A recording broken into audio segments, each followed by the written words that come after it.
नमस्कार। आज सर्वप्रथम नेताजी सुभाष चंद्र बोस की जयंती और उनको नमन करते हैं। 23 जनवरी 1897 को भारत भूमि पर एक ऐसे महापुरुष पैदा हुए थे जिनकी आज इस देश को बहुत ज्यादा जरूरत थी।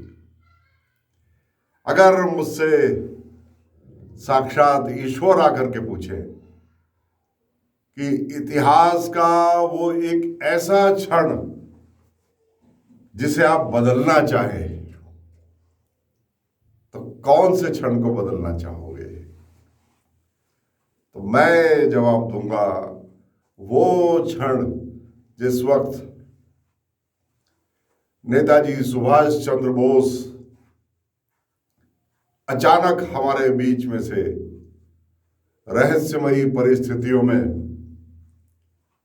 गायब हो गए थे, जिसके बाद सिर्फ अटकलें ही लगी। फिर वो कभी नहीं मिले, फिर उनकी ढूंढ होती रही, उनको याद करते रहे, मगर नेताजी हमारे बीच में फिर कभी नहीं आए। वो क्षण मैं बदलना चाहूंगा। नेताजी सुभाष चंद्र बोस की कम से कम शुरू के 25 साल हमारे देश को बहुत जरूरत थी। ये ठीक है कि जैसा लोकतंत्र आज है ऐसा ना होता, इसका कोई दूसरा स्वरूप होता, पर फिर जो आज लोकतंत्र है उसको लोकतंत्र कहें भी तो कैसे? मुझे तो ये भीड़ तंत्र लगता है, mobocracy. This is not democracy. हाँ, मैं क्षमा याचना के साथ कहना चाहता हूं, एक बोतल शराब पे बिकने वाले वोट 50 रुपए कीमत होती थी वोट की, 100 रुपए, 200 रुपए, 500 रुपए। और जब से ये कमबख्त 2000 रुपए का नोट आया है ना, तब से सिर्फ उन लोगों की हो गई है राजनीति जिनके पास 2-2 हजार रुपए के नोट की गड्डियां हैं। इससे कम पे अब कोई वोट नहीं देता। ऐसे वक्त में नेताजी सुभाष चंद्र बोस की बहुत याद आती है। एक सिस्टम बन जाता है, एक अनुशासन का यहां पर एक व्यवस्था बन जाती है। हमने आजादी की लड़ाई में बहुत कुर्बानियां दी, इसमें कोई दो राय नहीं है, लेकिन नेताजी सुभाष चंद्र बोस को खो दिया। जो आजादी आज मिली वो किसी भी प्रकार से कम नहीं है, लेकिन अगर सुभाष चंद्र बोस भी उस आजादी के जश्न में होते तो आज बात ही और होती है। डेमोक्रेसी, मोबोक्रेसी, इसका तभी पता लगता। आज एक अनपढ़ व्यक्ति का, एक पढ़े लिखे व्यक्ति का, एक ऐसे व्यक्ति का जिसको ये भी नहीं पता कि वोट किसको दे रहा है, उसका वोट, और एक विचारवान व्यक्ति का जिसने बहुत मेहनत करके समाज में अपना स्थान बनाया, उसका वोट, दोनों का वोट बराबर है। ठीक है, ये हमारे लोकतंत्र का नीति वाक्य है, हम इसका सम्मान भी करते हैं, मगर शायद अभी हम इसके लिए तैयार नहीं थे। इतना अनुशासन हमारे अंदर है नहीं। हम सिर्फ अपने अधिकार मांगते हैं, अपने कर्तव्यों पर हम मौन हैं। नेताजी अगर आज होते तो शायद ऐसा ना होता, क्योंकि नेताजी का जीवन स्वयं अपने आप में एक उदाहरण था। 23 जनवरी प्रतिवर्ष एक औपचारिक उत्सव के रूप में हमारे देश में प्रचलित हो गया। और जिस साल चुनाव आते हैं ना, उस साल की 23 जनवरी को तो ऐसा लगता है जैसे नेताजी की याद में हमारे नेता लोग रात दिन आंसू बहाते हैं। वोट पाने का कोई अवसर हमारे यहाँ नहीं छोड़ा जाता। हमारे यहाँ धमाके में फौजी मारे जाएं, हमारे यहाँ हवाई जहाज गिर जाए, हमारे यहाँ मंदिर मस्जिद के ढांचे के नीचे लोग दब करके मर जाए, कोई मौका नहीं छोड़ते हम लोग। हमारे यहाँ प्रधानमंत्री गोलियों से भून दी जाए अपने ही निवास पर, तो भी हम मौका नहीं छोड़ते। बल्कि सच बोलूं, हम ऐसे मौके बनाने लगे हैं अब। ये मैं आपसे आज कहना चाहता हूं। नेताजी सुभाष चंद्र बोस की आज कितनी जरूरत थी हमारे देश को। मैं तो बहुत लंबे टाइम तक अपने आप को भी सुभाष चंद्र बोस का ही कोई अवतार समझता रहा। मेरा नाम भी मेरे माँ बाप ने सुभाष चंद्र रखा था। 1957 की मेरी पैदाइश है। उस वक्त पूरा देश हर रोज ये समझता था कि शायद नेताजी प्रकट होंगे, शायद नेताजी प्रकट होंगे। देश को आजाद हुए 10 साल हुए थे, तो बहुत बहुत आशावान थे लोग, और तरह तरह की कहानियां, अफवाहें भी नेताजी के बारे में चलती रहती थी। तो बहुत से माँ बाप ने अपने बच्चों का नाम सुभाष चंद्र रखा। मेरा नाम भी इसीलिए रखा गया था, सुभाष चंद्र। वो मैंने अब उसको थोड़ा शॉर्ट करके सुभाष शर्मा कर लिया। मैं तो बहुत लंबे समय प्रभावित रहा उनके जीवन से। मैंने वो फिल्म भी देखी जो उन पर बनी थी, जो बाद में बनी, मैंने वो भी देखी। क्या जज्बा था उस व्यक्ति पे। उफ। आज मैं इसलिए उनको याद कर रहा हूं कि हमारे नौजवानों को उनसे सीख लेनी चाहिए, प्रेरणा लेनी चाहिए उनके जीवन से। उनके पिता चाहते थे कि मेरा बेटा एक बड़ा ब्यूरोक्रेट बनेगा।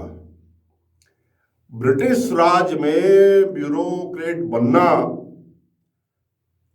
आईसीएस की परीक्षा पास करना, वो भी एक हिंदुस्तानी के द्वारा, ये ऐसा स्वप्न था जैसे एक ही जीवन में माउंट एवरेस्ट को कई बार चढ़ना। ये इस तरह का स्वप्न था। उनके पिता ने कहा कि मैं नहीं चाहता था कि मेरा बेटा आज़ादी की लड़ाई में कूदे। मैं चाहता था सुभाष तुम आईसीएस बनो। सुभाष बोस ने बिना कुछ कहे मन ही मन कोई संकल्प लिया और आईसीएस की परीक्षा दे दी। और उस आईसीएस की परीक्षा में पहले ही प्रयास में वो बहुत अच्छे स्थान से मेरिट में आ गए। उनके पिता बहुत खुश थे। मेरे बेटे ने आज मेरा सर ऊंचा कर दिया। उन्होंने अपने पिता के चरणों में वो अपॉइंटमेंट लेटर रखा और कहा, ये आपकी आज्ञा मानने के लिए मैंने किया है, और ये दिखाने के लिए कि आपकी आज्ञा मान कि मेरे लिए सब कुछ है। और मैं आज आईसीएस की परीक्षा में उत्तीर्ण होकर अब ट्रेनिंग के लिए सेलेक्ट हो गया हूं। यहां तक तो था आपकी आज्ञा का और मेरी पितृभक्ति का इम्तिहान। अब ये आपके चरणों में है। मैं आईसीएस की ट्रेनिंग ज्वाइन नहीं करूंगा, और नहीं की। और उसके बाद जो उन्होंने किया, उस पर 1000 फिल्म भी बन जाए तो वो स्क्रिप्ट ही भारी रहती है, उनका व्यक्तित्व ही भारी रहता है। नेताजी ने आमरण अनशन किया। उनको दुनिया भर के जेलों में, अस्पतालों में ले जाकर जबरदस्ती फीड कराया गया। उसके बाद उन्होंने घर में एकांतवास कर लिया। उनको हाउस अरेस्ट कर लिया गया। हाउस अरेस्ट में उस व्यक्ति ने, उस महान आत्मा ने अपना भेष बदलकर अपनी दाढ़ी बढ़ाई और अपने एक मौलाना दोस्त की तरह अपने कॉस्ट्यूम भी सिलवा ली। और एक दिन उनको घर बुलाकर उन्हीं का भेष बदलकर वो अगले दरवाजे से निकले और ये घर के दूसरे दरवाजों से चले गए, नेताजी सुभाष बोस। फिर उसके बाद कभी कभी ब्रिटिश सरकार के हाथ नहीं आए, और ये उनका भेष बदलकर घर छोड़ना ये कोई पलायन नहीं था। उसके बाद जो नेताजी ने किया, नेताजी सुभाष चंद्र बोस ने, वो एक इतिहास है। हम उस वक्त एक गुलाम देश थे और हमसे गुलाम देश के लोगों से हाथ मिलाना भी एक इवेंट हो जाती थी। नेताजी सुभाष बोस ने अपने व्यक्तित्व के बल पर कहाँ कहाँ, यहाँ से रशिया गए, रशिया से जर्मनी गए, किस किस की मदद ली, थोड़ी सी पश्तो भाषा सीखी, थोड़ी सी जर्मन सीखी, और उस हिटलर से जो अपने आप में स्वयं को भगवान मानता था, जो उस वक्त दुनिया की बंटवारे के चलते अपने हिस्से का बादशाह बन बैठा था, वो तानाशाह, उसको जाकर के कन्विंस किया। और वहां जाकर उनसे योजना देखिए, वहां जाकर हिटलर से कहा कि ये जितनी फौज आपने यहां पर मित्र देशों की, आपके विरोधियों की यहां पर इकट्ठा कर रखी है, इनमें से भारतीय मुझे दे दो। उन्होंने कहा ये तो मैंने मेरे खिलाफ लड़ते हुए लोगों से उनको कैद किया हुआ है। मगर सुभाष बोस के इरादे अटल थे। उन्होंने उसी हिटलर को मनाया और वहीं उन्हीं कैदियों से, जिनको युद्धबंदी बनाकर तानाशाहों की सरकार ने जापान में, इटली में, जर्मनी में गिरफ्तार करके रखा हुआ था, उन्हीं को हिटलर से छुड़वाकर अपनी एक फौज बनाई। सुभाष बोस के एक भाषण से लोगों का हृदय परिवर्तन हुआ और उन्होंने सुभाष चंद्र बोस के लिए काम करना शुरू किया, और यहां से बनी आजाद हिंद फौज, जिसमें बाद में हमारे बहुत सारे हिंदुस्तान के लोगों ने भी, ये सब भी हिंदुस्तानी थे लेकिन फौज में थे और कैद में थे, और उनको लेकर के कितनी बड़ी उनकी योजना थी। कहां से उन्होंने धन जुटाया, कहां से उन्होंने हथियार जुटाए, और हौसले का तो जैसे वो एक महासागर थे।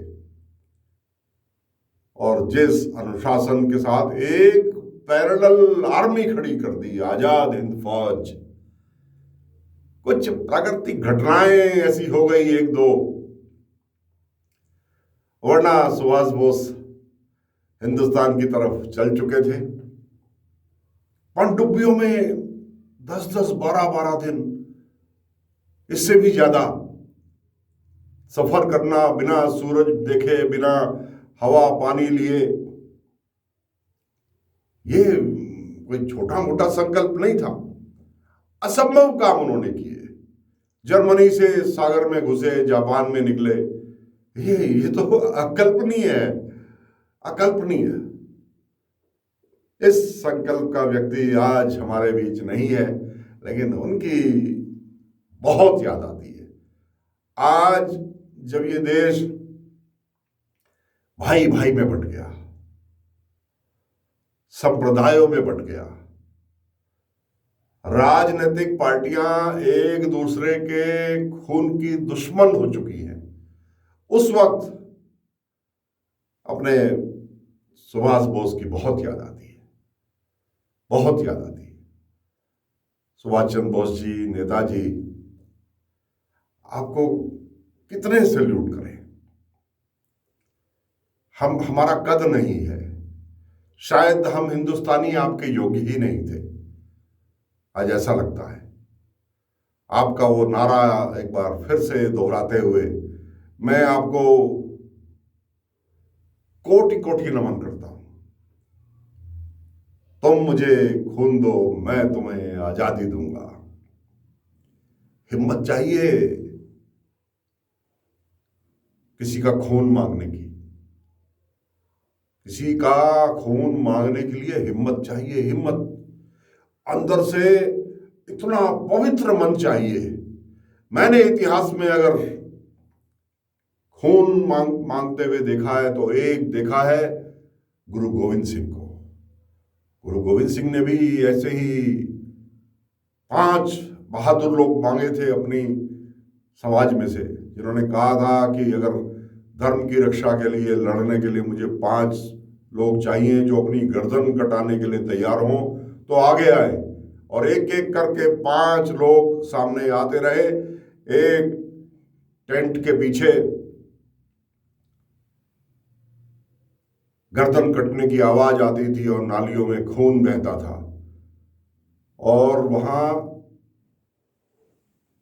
होड़ लग गई अपनी अपनी गर्दन कटाने की। वो दूसरी बात है कि बाद में ये मालूम चला कि वो तो सिर्फ समर्पण की परीक्षा थी, और वास्तव में उन्होंने 5 बकरे काटे थे या कुछ और किया था, लेकिन बाहर ऐसा लगा जैसे जो वीर अंदर जा रहे हैं वो अपनी गर्दन कटवा रहे हैं। एक गर्दन कटती थी, लगता था कि गर्दन कट रही है, दूसरा तैयार हो जाता था। तो एक गुरु गोविंद सिंह जिन्होंने सिख धर्म की स्थापना की, उन्होंने खून मांगा था, और नेताजी सुभाष चंद्र ने भी खून मांगा था। उन्होंने कहा कि खून देना पड़ेगा, अपनी कुर्बानी देनी पड़ेगी इस देश के लिए। वो खून का मतलब ये नहीं था कि ब्लड बैंक में जाकर के अपनी 2 बोतल खून चढ़वा दो ना। खून का मतलब था कि अपना त्याग, अपना बलिदान दे दो। अगर बलिदान देने को तैयार हो तो मैं तुम्हें आजादी दूंगा। अंदर से इतना पवित्र, इतना संकल्प होना चाहिए ये कहने के लिए। वो नेताजी सुभाष चंद्र बोस में था। आज नेताजी आपके सामने हमारे ये राजनेता कितने बौने लगते हैं, कितना विशाल आपका कद है, कितनी विशाल आपकी विचारधारा है, कितनी चट्टान सी आपकी बहादुरी थी, आपके संकल्प थे। आपको एक बार कृतज्ञ राष्ट्र की ओर से, हिमालय दर्पण उत्तराखंड.com परिवार की ओर से, हिमालय दर्पण उत्तराखंड डिजिटल चैनल की ओर से, और इस छोटे से सेवक जिसके माँ बाप ने आप ही से उधार लेकर मेरा नाम भी सुभाष चंद्र रखा था, उस सेवक की ओर से आपको एक बार फिर से नमन। जय हिंद।